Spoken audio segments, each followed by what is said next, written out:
Good morning, everyone. My name is Gill. I'm the Salt Lake County District Attorney, and we are here this morning to share with you our findings from the June 14th shooting at the No Kings March in downtown Salt Lake City. Before I go, I just want to take a second to thank the Salt Lake City Police Homicide Unit, our homicide team from the Salt Lake County DA's office, and also Ms. Laura Alou, who's the widow of Mr. Afa Alou, for their patience and also their hard work in this whole process. Before I announce that, let me share with you, the timeline that has led to this moment.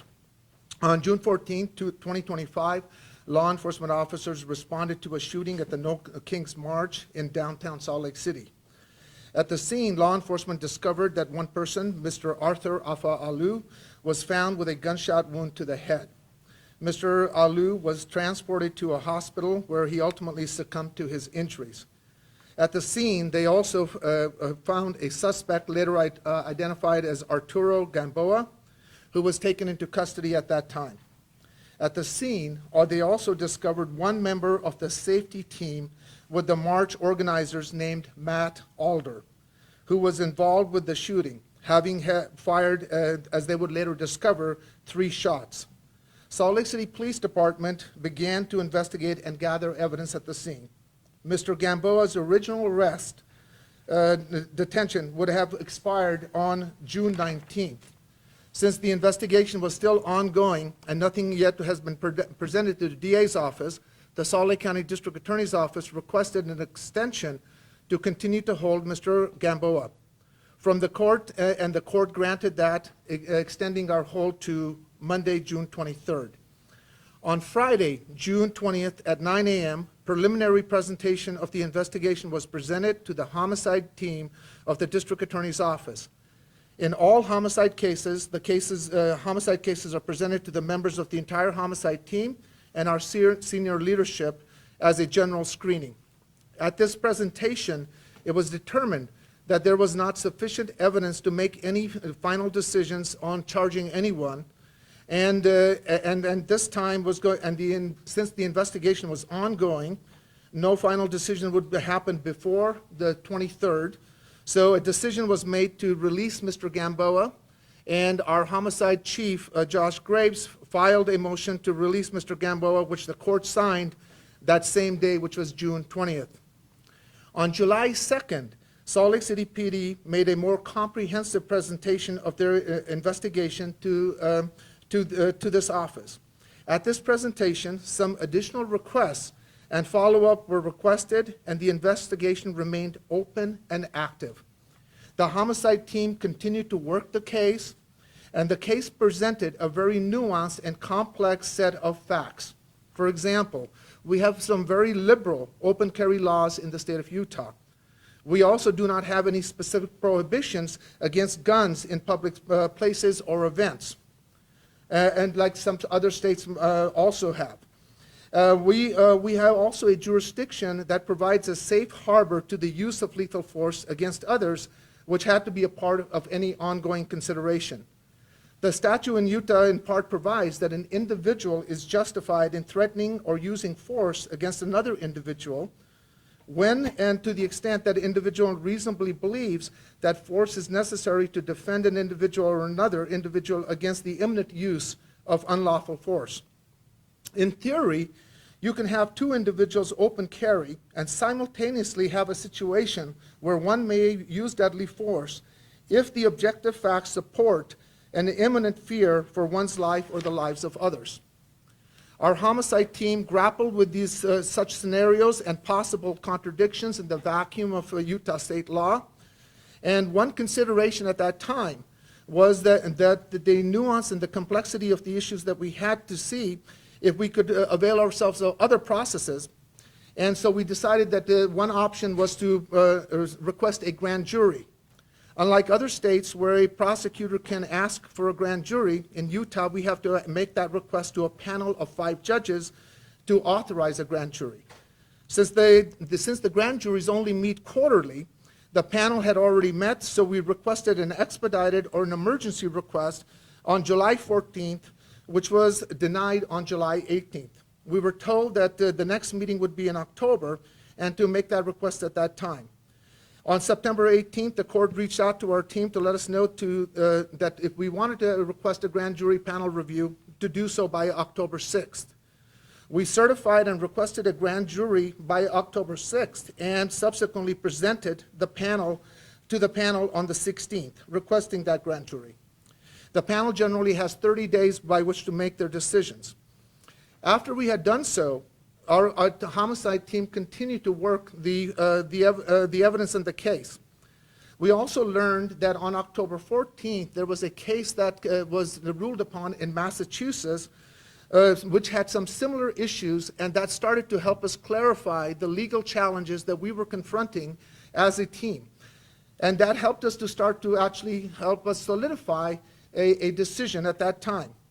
However, since we had already requested a grand jury panel, we wanted to wait to make sure that we respected the process.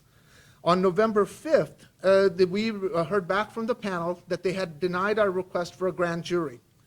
But as we had already started to move in light of the case from Massachusetts, we had one last thing that we wanted to finish getting done, which was that we wanted to get the forensic information as to the bullet that was used that caused the death of Mr. Alder to be also reviewed.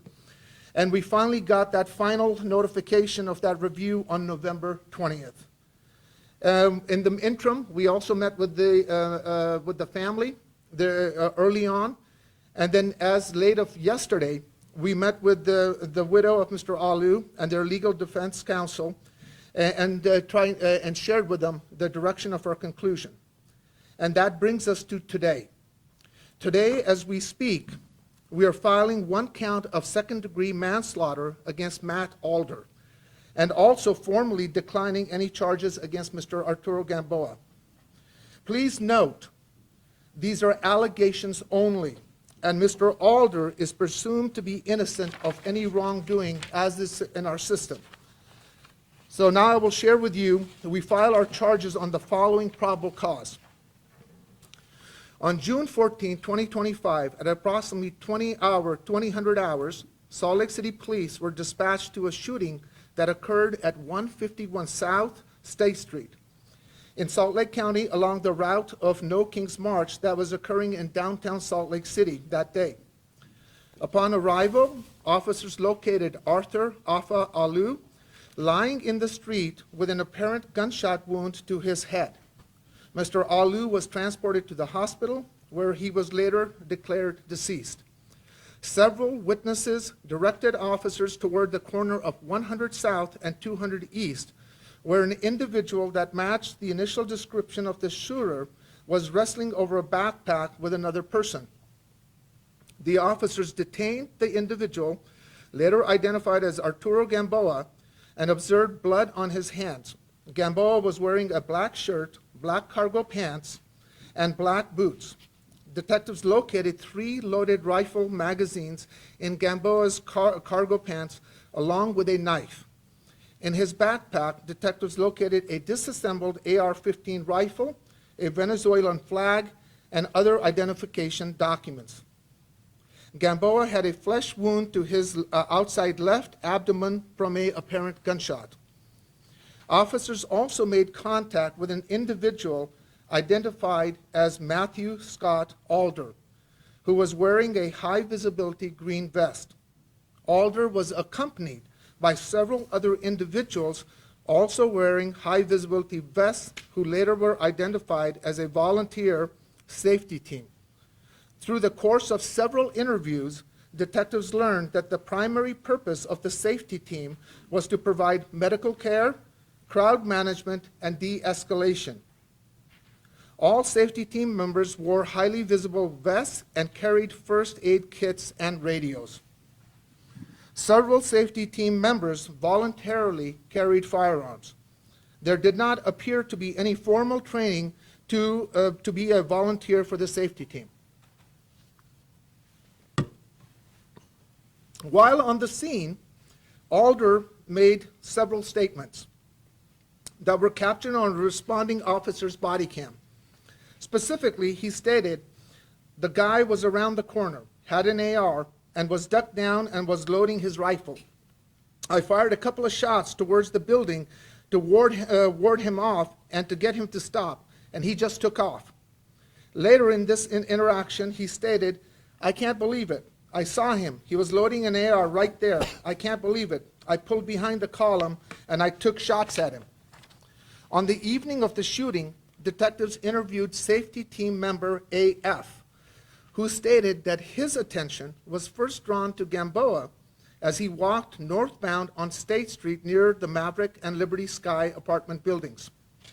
AF observed that Gamboa was dressed in all black with a hood over his head, carrying a black backpack and something tinting out of it. He then observed Gamboa split between the building and hide behind a column. Gamboa began to pull what AF recognized as a part of a rifle out of his backpack and was struggling to pin it together to the other portion. AF began to be concerned, stating that he understood open carry, but this felt different as Gamboa was assembling it under cover. AF recalled calling out, "Gun, gun, gun," over his radio. Gamboa then began moving towards State Street, towards the march, and AF saw the barrel of the rifle, and he believed that Gamboa was about to commit a mass shooting. He was joined by Alder and recalled both of them yelling, "Stop, drop it, drop the gun," but Gamboa was not responding. AF stated that he should have dropped him, but by the time Gamboa was moving, AF did not have a shot. AF stated, quote, "There's no way I can shoot him when he's running towards a crowd. I mean, I'm accountable for every bullet that comes out of my gun," end quote. As Gamboa continued to move towards the street, AF recalled Alder, who was standing to his left, fire at Gamboa.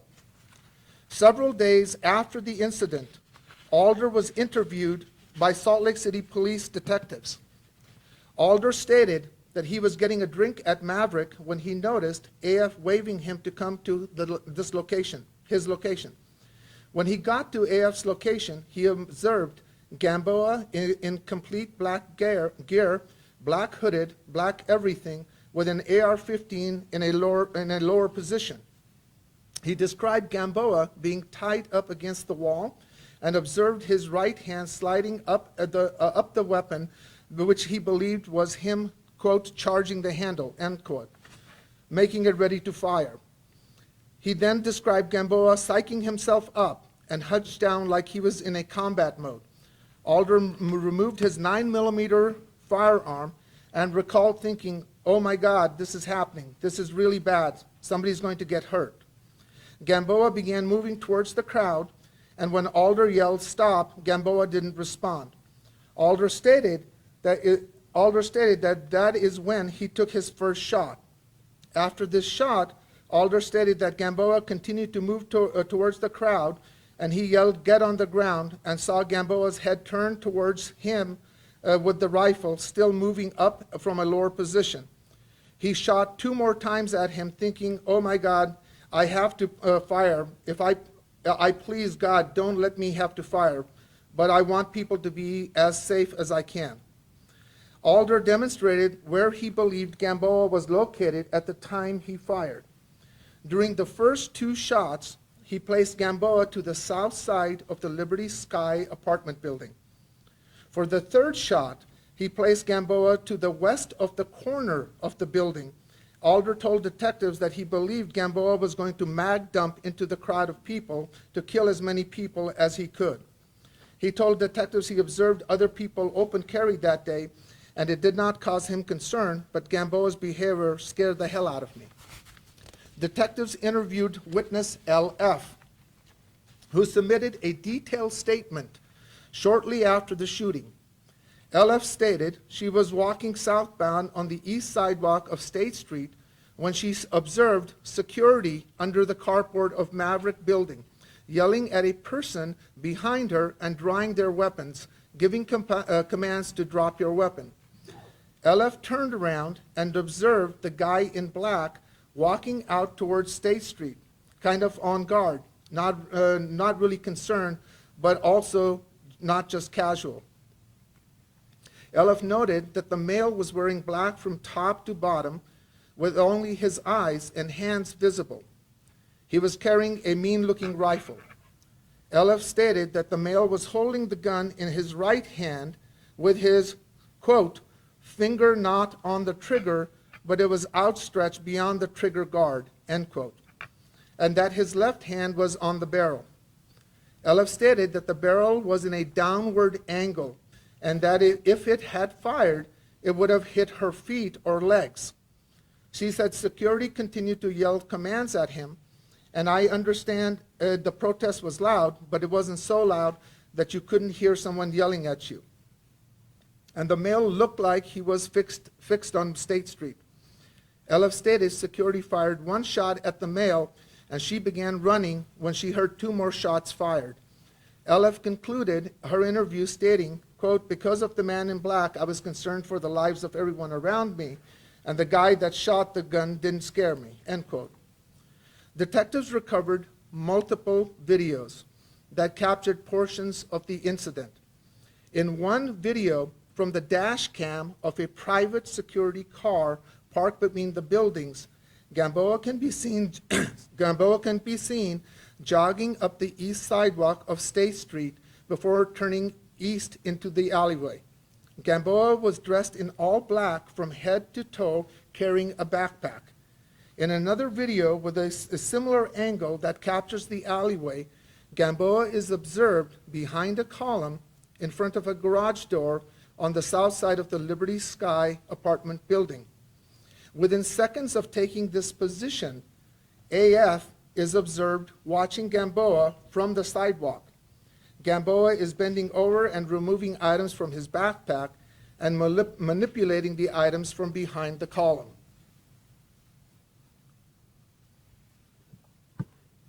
Approximately 55 seconds after Gamboa took this position, he is observed putting a strapped item over his shoulder as AF now continues to observe him from the carport area on the north side of the Maverick building.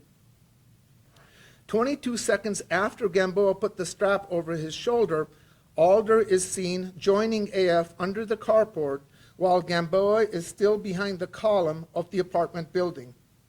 7 seconds later, Gamboa begins walking towards State Street, carrying his backpack and the rifle. As he walks by an air conditioning unit near the building, he is seen throwing his backpack over his shoulder. 2 seconds later, he reacts quickly and begins to run around the corner of the building to the sidewalk and runs north. As this is occurring, Alder and AF are observed with their arms extended and firearms drawn as they stood just south of an exit arrow painted on the carport driveway. Alder continues moving north with his arms extended, stepping over the arrow.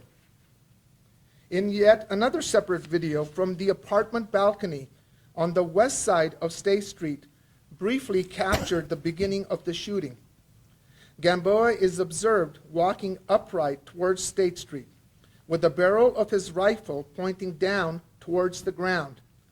Alder and AF can be seen standing south of the exit arrow when a shot rings out. The video then pans to the right, away from their location, and two more shots can be heard. Approximately 1 second passes between each shot. Another video was taken by DI from his balcony of the Liberty Sky apartments directly above where the incident occurred. In that video, AF is observed waving for Alder to come to his location as he is observing Gamboa. The video pans towards the march. When it pans back to the scene, Alder is seen walking towards the carport. The video pans back to the march, and approximately 12 seconds later, the words, get down on the ground, end quote, can be heard, followed by 3 gunshots. After the third gunshot, another command of, quote, get down on the ground, end quote, is audible. The video pans back towards the scene 1 to 2 seconds later after the third shot, and Alder is now on the north side of the exit arrow, walking northbound. LF is observed running south from the scene, and a photographer, JU, is seen lifting what appears to be a camera. The detectives interviewed JU and were able to obtain the photos he is taking in DI's video.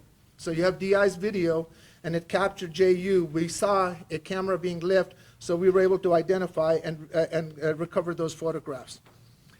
In the first photograph, Alder is depicted with his handgun raised, forward pointing north down the sidewalk. Gamboa is seen running northbound towards the end of the Liberty Sky building. Furthermore, in the same photograph, there are 3 individuals, one standing, 2 seated, that were in what appears to be Alder's direct line of fire and were in between Alder and Gamboa at the time Gamboa had rounded the corner of the building and during the third shot. Several other people are also depicted walking on the sidewalk. Mr. Alu's body was located next to a car parked along the east side of State Street, adjacent to a parking lot north of the Liberty Sky building. The distance from Mr. Alu's body to the arrow that Alder was standing near is approximately 49.3 meters, approximately 150 feet. The approximate path of the fatal shot from Alder's location passed 2.8 meters west of the corner of the Liberty Sky building and continued in a northwestern direction until striking Alu. So that was 2.8 meters from the corner of the building as you would go into the sidewalk. That's approximately 6 feet. After the shots were fired, detectives compiled a video surveillance of Gamboa's flight from the scene. Gamboa is seen running near a parking lot to the north of the Liberty Sky building, carrying his rifle seconds after the shooting. Detectives believe that the video shows that Gamboa did not have a magazine inserted into his rifle at that moment. Gamboa is then seen running into a parking garage where he removes his hoodie and places his rifle back into his backpack. He then walks back into the crowd of protesters, passing several officers. Witness S.H. observed a rifle in Gamboa's backpack and seized his bag from him and called police to his location, where Gamboa was taken into custody. Detectives obtained another video depicting the moment Mr. Alu was struck. In that video, Alu was facing southwest, filming the parade as it passed by. He is standing near a parked car and begins to walk west into the march when 3 shots can be heard. Alu falls to the ground immediately after the third shot. The report of the medical examiner ruled that Alu's immediate cause of death was a gunshot wound that entered through his left temple, traveling left to right, front to back. A 9-millimeter bullet was recovered from his head. Detectives examined the rifle recovered from Gamboa's backpack and observed what appeared to be a dent to the handguard consistent with a bullet impact. Gamboa also sustained a flesh wound from the gunshot to his lower side abdomen. Based on the review of the video evidence, it is believed that these 2 impacts resulted from the first 2 shots fired by Alder.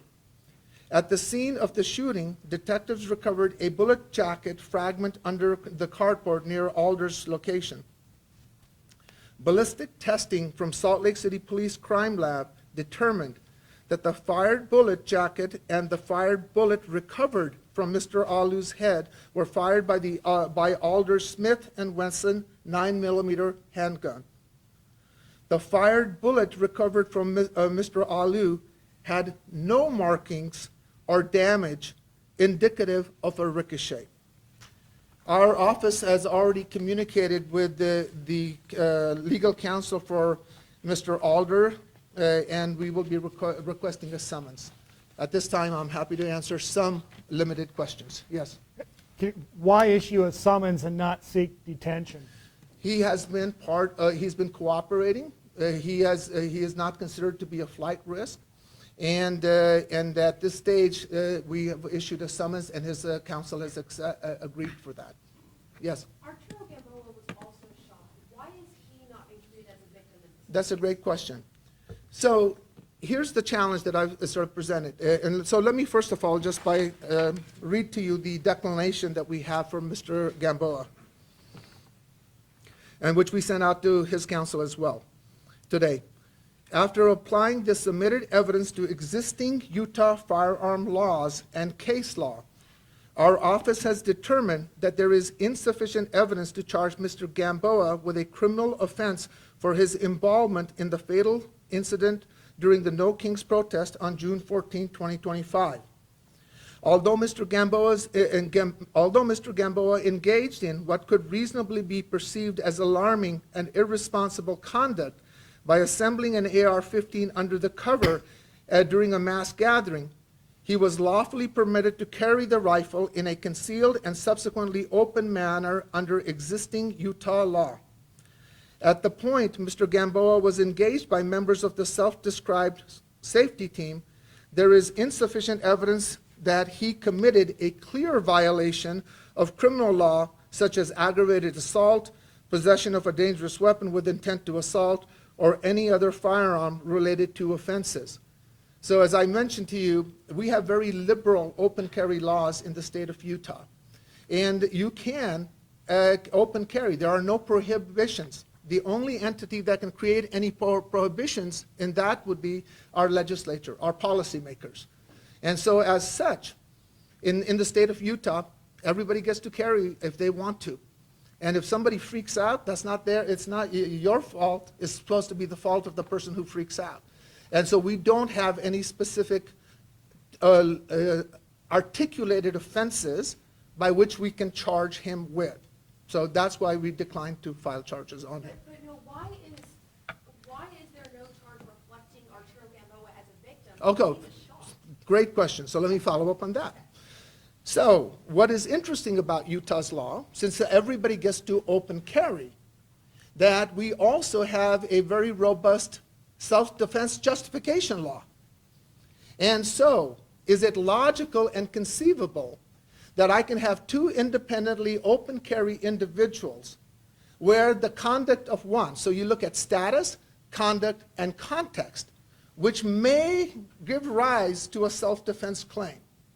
So as we stated in our probable cause statement, that the conduct may give rise to the perception of Alder that there was something for him to be worried about, and therefore the law would allow him, in the totality of those circumstances, to use lethal force.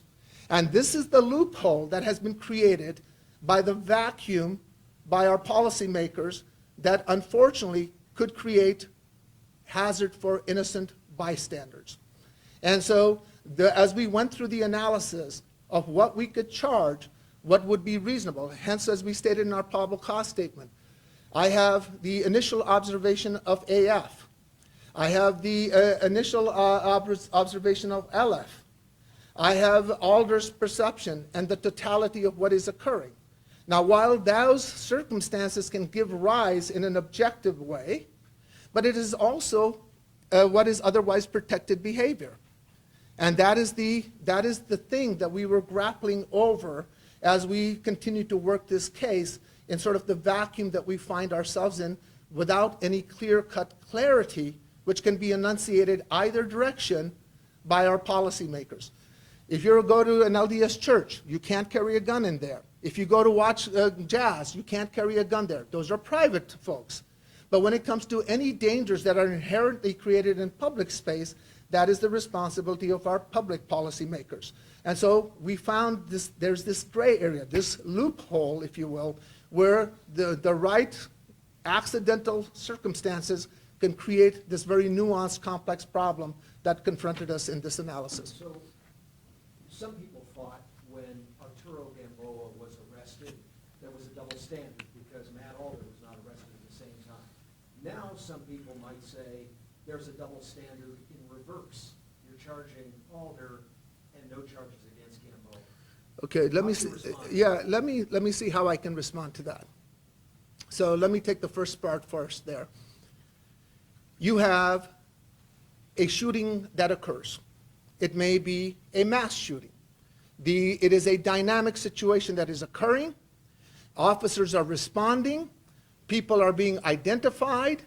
And within the information that is available to the officers, it is my belief they acted appropriately based on the information that they had. Their job is to secure evidence. Their job is to secure and contain and create a zone of safety. And so they, based on what they had, arrested Mr. Gamboa. And as we said, our process is, we got an extension.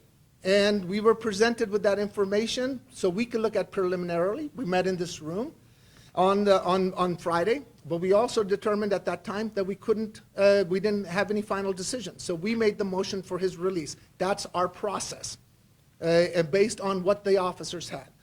Now, as to the second part of your question,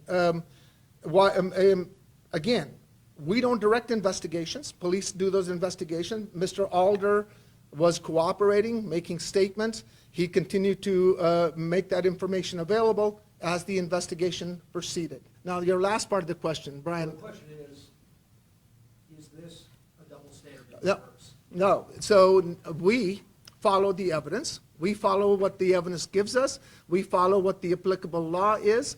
And we went through a very sort of arduous process internally with our entire homicide team. And we tried to turn every stone we could. This is a very unique, nuanced first impression given in the sort of the vacuum of this reality that we find ourselves in. And so our commitment is to follow the law. And let me sort of quote to you one of the things. As I said, there was this case that came out on October 14th of this year in Massachusetts. And it gave us the analysis and also what we are arguing here, which is we believe that the third shot was the reckless shot.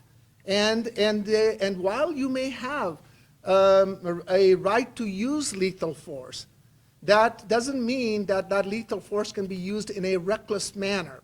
And the language that I liked from the case from there, and I think this captures sort of the nuanced challenge that we have.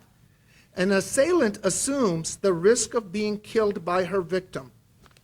A bystander, however, does nothing to trigger the victim's use of deadly force and cannot be held to have assumed the same risk as the assailant simply by being in the wrong place at the wrong time.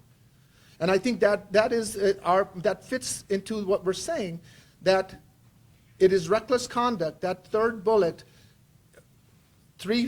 almost 3 meters to the left of the building, over and through individuals who are sitting there at a large rally that is being fired down when you have a person standing next to you, Mr. AF, who says, "I'm responsible for every bullet I send down."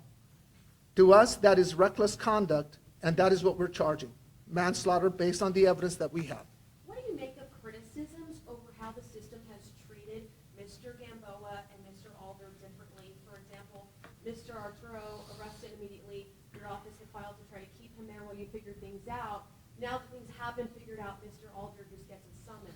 Yeah, well, again, we issue things based on flight risk. We issue things based on whether somebody's cooperating or not, right? This is a serious charge, okay? And so we've issued summons before in different scenarios, right? So from our perspective, we're just trying to do it in the best way that we can. And as to any broader aspect of that question, I don't think we're in a position to answer that. So, just to follow Oh, up sorry. on something you just said. So you have AF who says, I'm responsible for every bullet I can't shoot. And then you have Alder who does fire. How is that different than police shootings in which one officer fires and another does not? Well, first of all, again, and I'm not talking about this case. Your question is a little bit more broader, so I want to be very clear, right? here's a fundamental difference.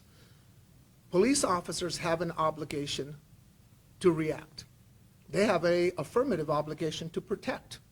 And they are treated in a much more generous way in terms of the use of force statutes that we have. While you have civilians, they get to use lethal force as well. But my point simply is that to me, under either scenario, there's nothing that says that you can do it in a reckless manner. And what I have here is Mr. Alder or any civilian out there sees something happen. They're under no obligation to act. But if you are going to act, and in the process your action is reckless that causes the death of an innocent bystander, then I think that is and should be chargeable. And that is, again, our theory is, as I said to you, that's why that Massachusetts case was so important. As we work through this, the question on a practical, again, separate from this case, the sort of the broader philosophical question that you're asking.